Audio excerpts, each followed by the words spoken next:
Andy here, joined this time by the youngest TNA X Division champion in history. More importantly than that, he's the UK's own Leon Slater. Leon, welcome. How you doing? I'm good, man. The weather's sunny today. I'm in a good mood. I'm chatting to you guys, so I'm blessed, man. I'm excited. I mean, it's glad it's sunny for you. It is absolutely pouring down, typical South Coast No. weather here in the UK, right? Oh, okay, okay. I see. You're on the south. I'm Okay. on, you can't get everything. I get the beach, but that's about it. Leon, first and foremost, congratulations on Thank becoming you. the youngest TNA X Division champion in history at Slammiversary. It's always been defined by its no limits mantra, but what does it mean to you as the youngest champion to carry that legacy on and really define what the X Division means in 2025? So it means, I guess, to keep it short and sweet, it means the world to me. You know what I mean? Where I think the X Division holds such a special place in professional wrestling, where it's really like kind of shaped and shifted what modern professional wrestling is. Like if you look at wrestling pre X Division and you look at wrestling post X Division, you can definitely tell the difference. You know what I'm saying? So for me to kind of be the figurehead and the face of that division in 2025 is a huge responsibility, but it's a responsibility I've been prepared for, and it's a responsibility I'm ready for, and I'm excited to take those responsibilities on.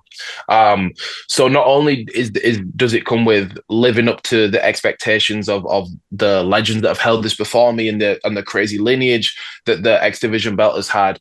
For me, my task now is to see what I can do to push the X Division forward and evolve what it means to be in the X Division and be the X Division champion, and that's something I'm massively looking forward to doing in 2025 and hopefully into 2026 and maybe 2027, 2028, 2029. Let's not date it. I think you're here for the indefinite period, right? You're going Yeah. to be here for quite a while. I Yes, mean, sir.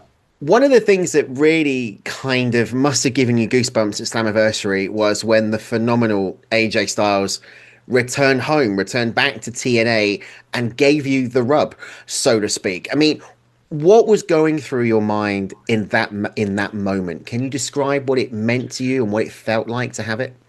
So in that moment, like everything and nothing was going in my mind. You know what I mean? Like every thought that ever could have come around in that moment was flying all the way around at once, and then it was all just a blur, and then nothing was going on. You know what I mean? I was really just trying to sit and enjoy that moment. But like I've said it before, but like when AJ came back after maybe like a decade plus of absence from the company that he put in his back and helped build. I don't think anybody would have complained if he came out and he said hello to the fans and he said thank you to management and da da da da. And had that moment to himself, you know what I'm saying? But the fact that he chose to share that moment with me, sorry, and not only like kind of share it with me, but to sing my praises in that moment that was well deserved to just be his, you know what I'm saying? It's something I'm gonna cherish and hold close to me forever, you know, because he didn't have to do that at all.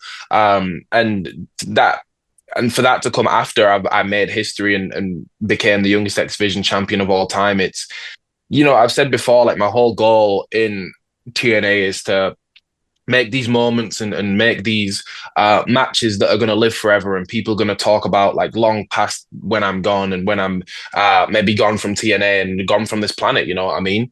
And I think Slammiversary, like that whole night from me breaking the record to AJ coming out and sharing that moment with me, I think there's two moments there that I feel are going to live forever.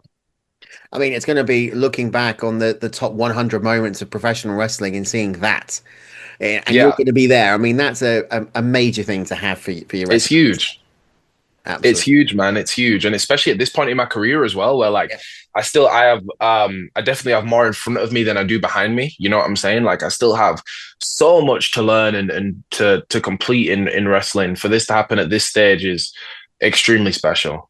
Can you share any sort of conversations that you had with AJ backstage at Slammiversary after that moment? I mean, was there a bit of hero worship, or was it just a case of, thank you so much? I genuinely appreciate that. Absolutely, man. So like the first thing I did when he came back through the curtain was thank him, and that's all I could say to him in the ring as well. You know what I mean? Like I was thank you, thank you, thank you. Because again, like he didn't have to do that, and there was this picture that was circulating around of me and him kind of chatting. We were sat on like a fly case afterwards.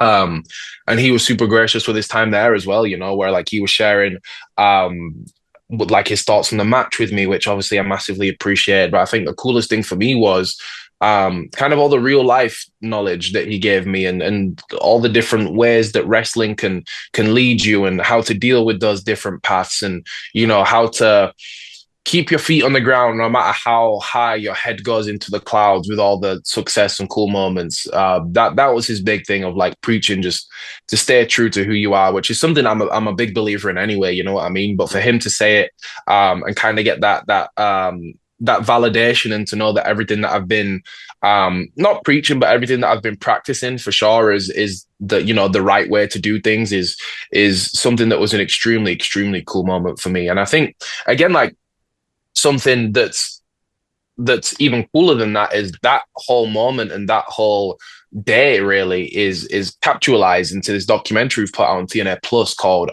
Fade to Black. I think it's available for everyone on TNA Plus now. It was the VIPs at first, but I think everyone can watch it now. It's like a half an hour piece of media that capitalizes not only kind of my story on the day of Slammiversary, but everyone's, from management to opening match to main event. You know what I mean?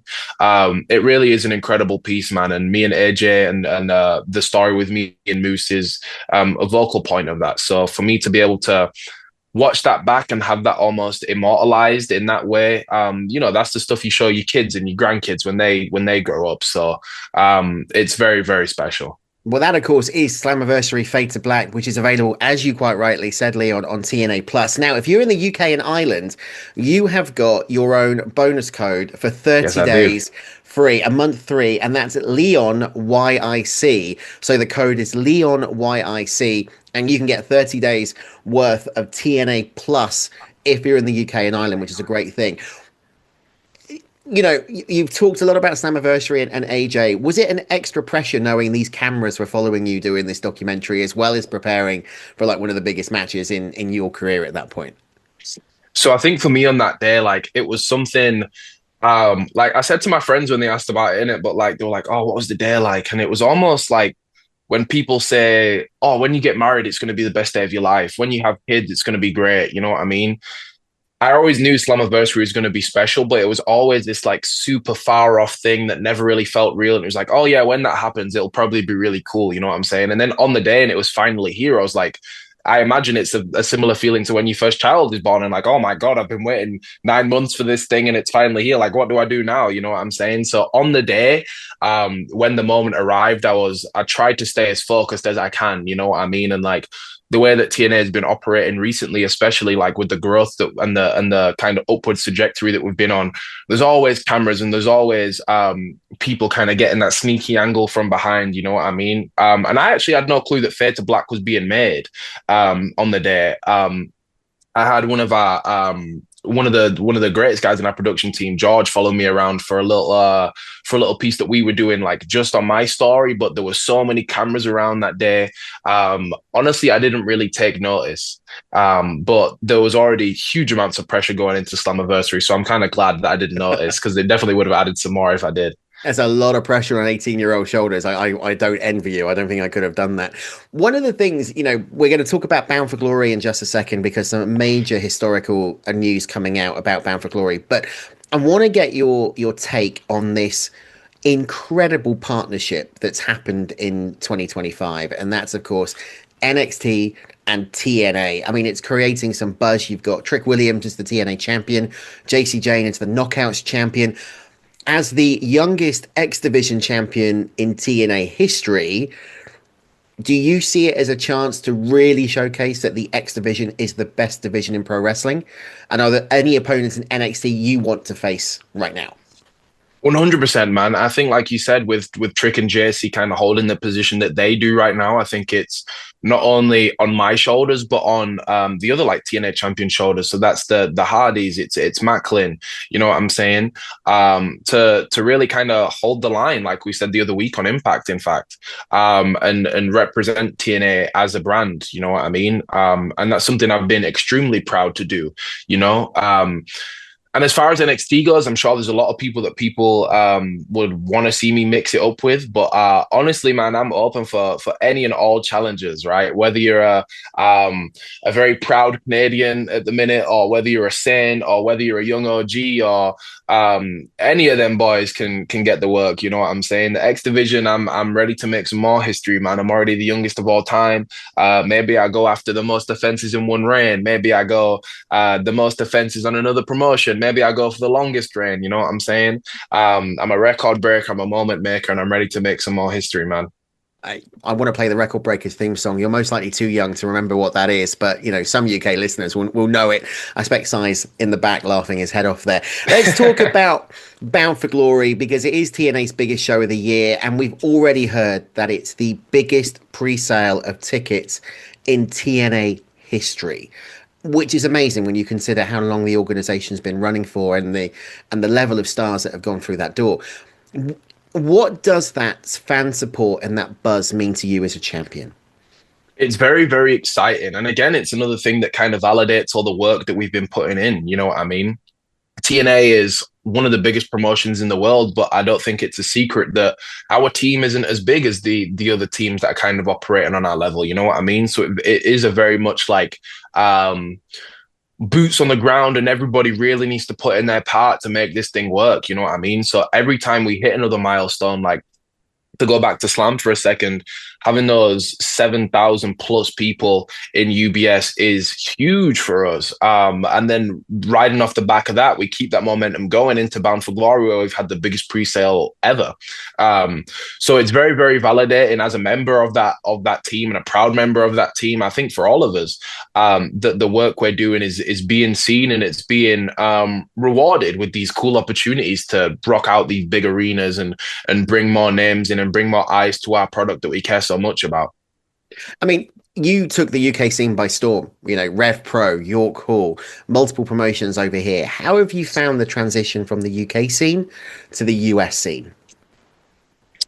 It's definitely got its differences, you know what I mean? Because I feel like in the UK, everybody's goal, or not everybody, everybody has different goals, but I feel like a lot of people's goal is to wrestle on TV in America. You know what I mean? So when you finally get to that stage where you're in America, and you're on TV, it's kind of like, okay, this is where the real competition starts. You know what I mean? Because this is the place that everybody wants to be.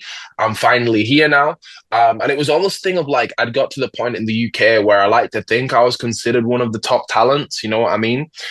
So it kind of goes from, it's almost like if you were the top team in the championship, and then you get promoted to the Premier League, and then you have to start at the bottom of the Premier League because you're in with the big dogs now. You know what I'm saying? Yeah. And again, there's different levels to this in all of wrestling. You know what I mean? Like if I was to go to Japan, I think it'd be the same thing. Mexico, I think it'd be the same thing. But America, I feel like is it dominates the wrestling landscape for sure. So it was a challenge, but I feel like I've kind of grown into that challenge, and I'm glad that I came into TNA when I did, when I was 19. I think I debuted like over stateside for TNA, and I've had this time to grow as I'm growing as a person. You know what I'm saying? So it kind of correlates to where I am in my personal life and my professional life. It's all kind of moving at the same pace, which has been really nice for me. But it was certainly an adjustment when I first got there. I love the fact that we're Brits. Anybody listening to this, we always go to a football analogy, don't we? The Yeah. Championship to the Premier League. It's like the Wrexham story from conference right the way up to the Championship, right? Leon, it's been fascinating to speak to you. I mean, I've been following your career in the UK, seen you compete a few times at Rev Pro, and was always blown away by what you could do in the UK ring. And seeing you get the glory now in TNA stateside is tremendous. So keep Thank up you, the man. good work. Congratulations on being the youngest X Division champion in history. And I'm looking forward to watching Fade to Black on TNA Plus using your 3-month code, which is LEONYIC, and then staying subscribed going forward for Bound for Glory and Hell everything yeah. else that happens. Leon, any last words for us as we wrap up this great little chat with you? I just want to say thank you guys to anyone watching. I wouldn't be where I am without you guys. So I appreciate the support. I hope you keep rocking with me because I'm rocking with you guys. And I've been having fun this last 6 months, man. So I just want to say thank you to everyone that's showed some love to me over the past year. Couldn't have said it better. I wish you all the very best, and here's to a world championship run, or Leon Slater as the Yes, maybe sir. the NXT North American champion, taking Yes, on Ethan sir. Yes, Page. sir. Upwards and onwards. Upwards You and got onwards, baby. you got to do it, Leon. Been a pleasure. Thank you so much for your time. We'll speak to you again very soon. Cheers. Thank you, man.